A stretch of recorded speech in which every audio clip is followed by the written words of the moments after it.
Modi cabinet 3.0 মোদীৰ এইবাৰ কেবিনেটত কোন কোন মন্ত্ৰী থাকিব আচলতে কোন মন্ত্ৰীয়ে বা কোন ব্যক্তিয়ে কোনটো পদ লাভ কৰিছে বা অসমৰ কোন কেইজন ব্যক্তিয়ে কি মন্ত্ৰী পদ লাভ কৰিলে সকলোখিনি কথা মই ভিডিঅ'ৰ জৰিয়তে আপোনালোকক জনাবলৈ চেষ্টা কৰিম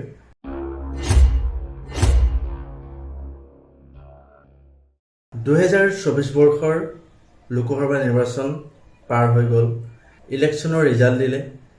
ইলেকশ্যনৰ ৰিজাল্ট যদিও ভবাৰ দৰে নহ'ল তথাপিও অৱশেষত এনডিএ চৰকাৰে চৰকাৰ গঠন কৰিলে আৰু পুনৰবাৰ নৰেন্দ্ৰ মোদী ডাঙৰীয়াই ভাৰতবৰ্ষৰ প্ৰধানমন্ত্ৰী হিচাপে শপত গ্ৰহণ ল'লে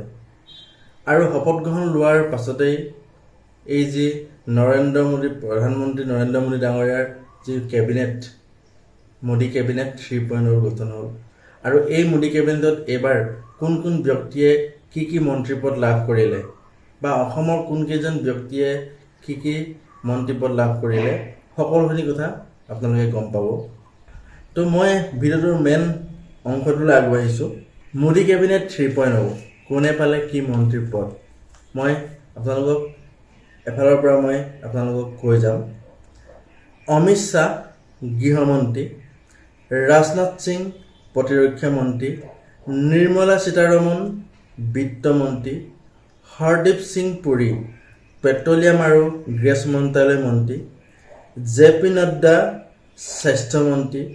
ধৰ্মেন্দ্ৰ প্ৰধান শিক্ষামন্ত্ৰী এছ জয়শংকৰ বিদেশ মন্ত্ৰী পবিত্ৰ মাৰ্ঘেৰিটা বৈদেশিক পৰিক্ৰমা মন্ত্ৰালয়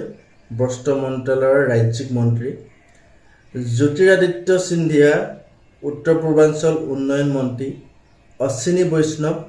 ৰেল বিভাগ সম্প্ৰচাৰ মন্ত্ৰী সৰ্বানন্দ সোণোৱাল বন্দৰ জাহাজ আৰু জল পৰিবহণ মন্ত্ৰী কিৰেণ ৰিজিজু সংসদীয় পৰিক্ৰমা মন্ত্ৰী শিৱৰাজ সিং চৌহান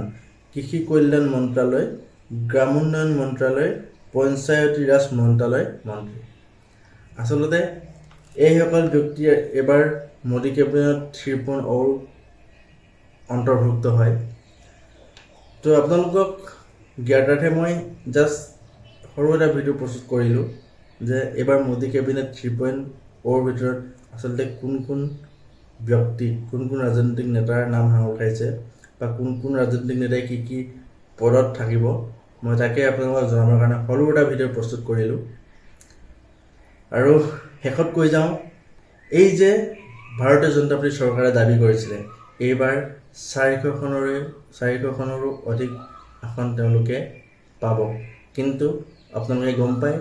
300 চিটো তেওঁলোকে পাবলৈ সক্ষম নহ'ল ইয়াৰ মূল কাৰণ আপোনালোকে কি জানেনে এইবাৰ এনেকুৱা এটা জোৱাৰ উঠিলে আৰু যিটো জোৱাৰ উঠালে কেইজনমান ইউটিউবাৰে যে এই নৰেন্দ্ৰ মোদী ডাঙৰীয়াৰ যি ৰাজতান্ত্ৰিক শাসন এই শাসনৰ বিৰুদ্ধে এটা জোৱাৰ উঠিছিল আৰু এই জোৱাৰটোৱে এনে ধৰণত প্ৰভাৱ পেলালে আৰু সেই প্ৰভাৱে হয়তো ক'ৰবাত এই চৰকাৰখনৰ এবাৰ 400খন আসন পাবলৈ বাধ্য 300খন আসন পোৱাৰ ক্ষেত্ৰতো বাধা প্ৰদান কৰিলে হয় কোনোবাই যেতিয়া কিবা এটা কৰিম বুলি ভাবে বিশেষকৈ কোনো নিউজ চেনেল নহয় কোনো মিডিয়া নহয় এজন ছ'চিয়েল মিডিয়া ইনফ্লুৱেঞ্চাৰে কৰি দেখুৱালে তো ভাল লাগে কেতিয়াবা যে আমাৰ দেশত যুৱ প্ৰজন্মৰ মাজত এইকণ সাহস আছে যে অকলে মই বিৰোধিতা কৰিব পাৰিম তো ভাবোঁ এইবাৰ যে এই চৰকাৰখনে এইবাৰ যি বিচৰামতে চিট নাপালে তেওঁলোকে নিশ্চয় এইটো বস্তু উপলব্ধি কৰিছে যে ক'ৰবাত তেখেতলোকৰ ভুল হৈছে যাৰ পৰা তেওঁলোকে হয়তো কিবা এটা কথা হ'লেও শিকিব পাৰিছে আৰু যুৱ প্ৰজন্মৰ উদ্ধত কোনো নহয় গণতন্ত্ৰৰ উদ্ধত কোনো নহয় সেইটো হয়তো আশা কৰোঁ মোদী চৰকাৰে এবাৰ ভাৰতীয় জনতা পাৰ্টি চৰকাৰে বুজি পাইছে আৰু আগন্তুক দিনত এই চৰকাৰখনে ভাল কাম কৰি যাওক আৰু এই যি মন্ত্ৰীসকলে যি দায়িত্বত যাক দিছে ভালদৰে সকলোৱে পালন কৰক তাকে কামনা কৰিছোঁ মই সৰু এটা ভিডিঅ' আপোনালোকৰ কাৰণে প্ৰস্তুত কৰিলোঁ যাতে আপোনালোকেও গম পাওক যে কোনজন ব্যক্তি আছে কি মন্ত্ৰী পদ পাইছে বা সকলোখিনি কথা আপোনালোকক